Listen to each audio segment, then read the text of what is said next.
Hello guys, welcome back to this channel. In this today's tutorial, I'm going to show you how to join trending at yours template on Instagram.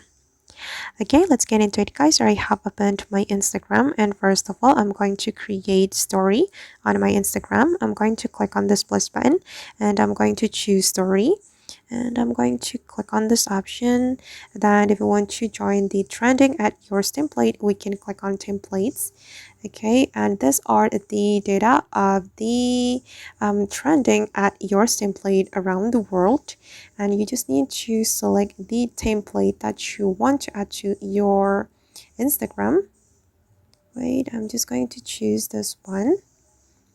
Okay, and then we can customize the template as we want, and I'm just going to draw on my template. So I'm going to select draw, and I'm going to change the color.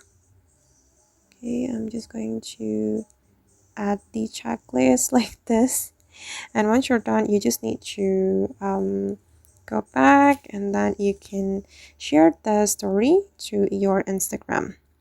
Just tap on your story. I guess then that's all the way to join the trending at yours template on Instagram.